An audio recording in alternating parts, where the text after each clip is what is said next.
네, 처장님 지금 법관으로 임용돼서 법관 생활하신 지 얼마나 되셨습니까? 예, 정확히 30년 됐습니다. 네. 지금 30년간의 명예가 부디 실추되지 않으시길 바라겠습니다.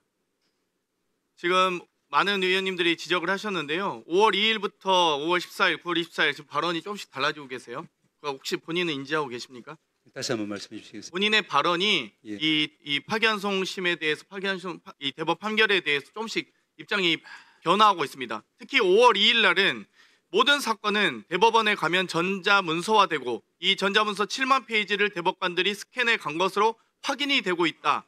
대법관이 기록을 안 보고 제출된 문서만으로 판결하는 경우는 없다라고 하셨습니다. 지난 법관 생활하시면서 파기환송심이 이렇게 소위 사건 배당되고 나서 선고일 지정까지 일주일 만에 된 경우 보셨습니까? 본 적은 없으시죠? 평생. 예, 제가 경험하지는 한 못했다고 30년간 말씀을 드렸습니다. 일주일 만에 없으시죠? 최근 10년간도 예를 들면 40일 이내에 대법 선고가 난 적은 없잖아요. 제 한 기억으로는 번도 없습니다. 네, 자료에 통해서 없었고요. 혹시 공직선거법상 공직자가 출마할 시 사퇴 시한은 며칠 전 사퇴인지 아십니까? 90일입니다. 90일인가요? 예. 예. 90일이라고 하는 것은 왜 그 이유가 있겠습니까? 공직선거법에 왜 공직자가 출마할 시에 사퇴 시한을 90일이라고 했을까요?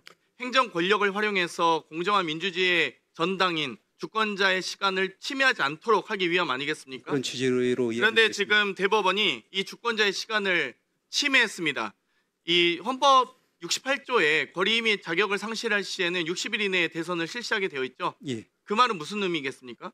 입법부, 행정부, 사법부 모두가 다 사실상 헌정 질서의 회복을 위해서 노력해야 된다는 의미 아니겠습니까? 그런 취지로 그럼 만약 입법부가 60일 동안 이렇게 이 대통령 선거를 하게 되어 있는데 모든 공직자는 출마해서 안 된다라고 입법을 했습니다.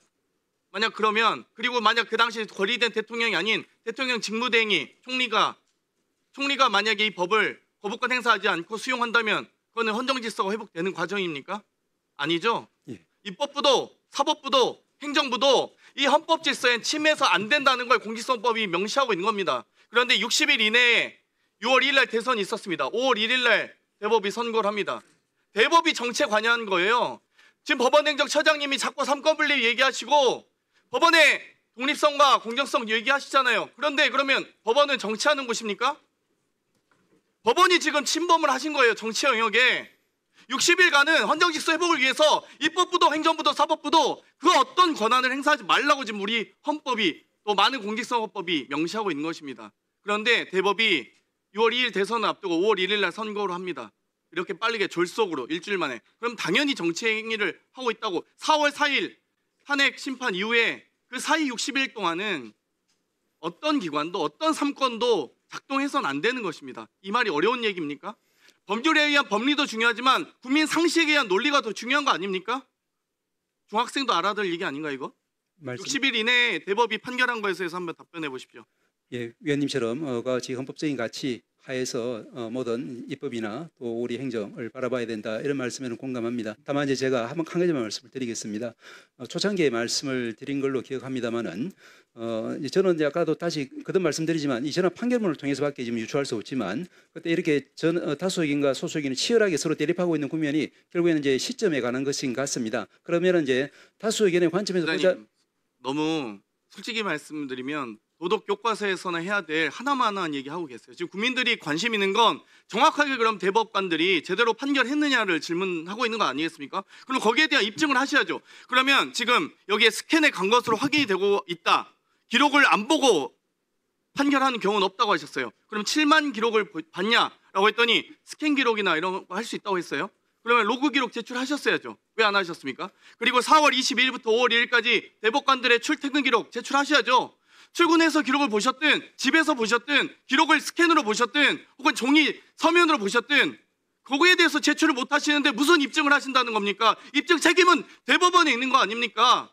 그리고 연구 보고서를 통해서 미리 내규상 연구 보고서 제출하도록 되어 있잖아요. 대법 연구관들이 제출한 거 기록 왜 안 주십니까? 처장님은 연구 보고서 보셨어요? 안 보셨잖아요. 23일 날 대법관들 군행식당 간담회 처장님 계셨습니까? 이 간담회? 안 계셨잖아요. 처장님 지금 그 자리에 앉아서 답변하실 권한과 위치에 있지 않습니다. 제대로 된 판결에 참여하지도 않고 이 과정이 어떻게 되는지도 모르고 자료 제출에 대해서도 성실하게 응하고 있지 않는데 무슨 역할로 지금 그 앞에 앉아 계신 겁니까?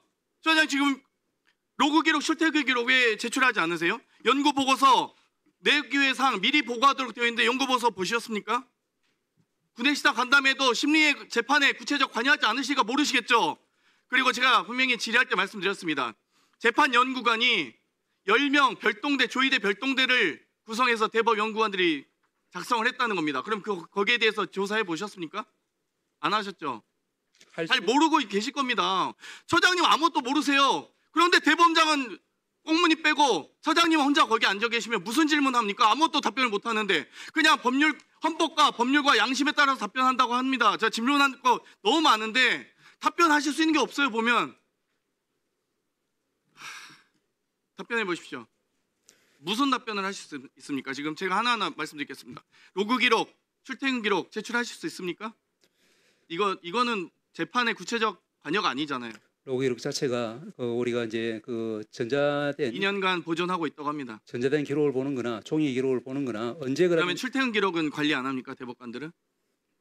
출퇴근 기록이 있을 거 아니에요? 아니 국가 공무원이 대법관들은 공무원도 아닌가요? 휴가 갈 때는 당연히 이제 예. 그러면 그 이내 출퇴근 기록 관리 안 하십니까? 뭐 지금 제가 당연한 얘기를 하고 있는 거예요. 일반 법관도 다 관리하지 않습니까? 대법관들을 관리 안 한다고 할 수가 없고요. 연구 보고서 언제 제출했는지 왜 이걸 못 합니까? 제가 연구 보고서 내용을 달라고 한 게 아니잖아요. 연구 보고서 제출했는지 언제 제출했는지 시각을 알려달라는 얘기예요. 마찬가지로 이제 그런 부분들은 연구 보고서 내용하고 관련이 없는 내용 아닙니까? 제출 시간만 알려달라는 거예요. 아주 쉬운 얘기인데 왜 이렇게 답변이 어렵게 하세요? 합의를 형성하는 과정에 있는 그와 아니, 같은 절차이기 대법 때문에 연구관들이 작성한 보고서를 제출하지 않습니까? 내규상 미리 제출하게 되어 있잖아요. 거기에 대해서 제출된 시각을 물어보는 겁니다. 지금 처장님은 3월 28일 날부터 사건이 접수된 때부터 지금 기록을 보기 시작했다고 했어요. 그럼 어떤 기록을 봤는지 최소한 어떤 기록 그리면 제가 최소한 유출해야 될 거 아닙니까? 대법 연구관들이 3월 28일 날 바로 연구 보고서를 제출했는지 4월 15일 날 했는지 20일 날 했는지 그 정도는 알아야 될 거 아니에요. 그래야 재판을 제대로 했는지 알 수 있지. 아무런 근거가 없이 믿어달라고 하면 무슨 헌법과 법률과 양심에 따라서 합니까? 양심도 솔직히 안 지키는 법관들 너무 많아요. 면세점 가서 할인이나 95%나 받고 80% 받고 다 뒷돈 받고 급사원 가고 그 카톡도 다 지금 서영위원이 공개하신 거 아닙니까? 녹취도 있어요. 그거 일단 다 칠 겁니다.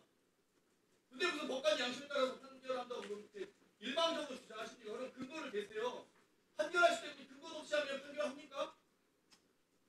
너무합니다, 처장님. 그 자리에 앉아 계실 자격이 있는지 혼자 솔직히 스스로 고민해 보시고 조의대를 위한 처장이 아니라 대법원을 위한 법원을 위한 처장이 되셨으면 좋겠습니다. 답변하십시오. 한 가지만 말씀을 드리겠습니다. 제가 그때도 말씀을 드린 것처럼 이제 대법원에서 대법관들은 이제 그 많은 재판 연구관들과 이제 유기적 일체가 돼가지고 기록을 보고 있습니다. 그런데 이제 헌법과 또 법원 조직법에 보면은 합의 과정 비공개라고 하는 것은 결국에는 합의를 위한 심정 형성의 과정 이런 부분들에 대해서는 법관들이 소신 있게 재판을 하고 판결을 하기 위해서는 보호돼야 된다는 그런 취지로 알고 있습니다. 그러니까 기록을 제출한 시간만 알려달라, 일자를 알려달라는 얘기인데 무슨 이게 무슨 합의 제가 합의 내용을 궁금해하니까 그 보고서 내용을 궁금해하니까 무슨 법적 근거가 논리가 뭔지 궁금해하니까 이 보고서를 제출을 언제든지만 알려달라는 이걸 어렵다고 하고 공무원이 출퇴근 기록도 제출하지 못하는 게 무슨 대법관입니까? 부끄러운지 아셔야죠, 솔직히. 연구관 처장님은 그 출퇴근 기록 제가 제출해달라고 하면 안 하실 겁니까? 그리고 장경태 의원님 이렇게 하시죠. 그 자료 제출 요구로 지금 다시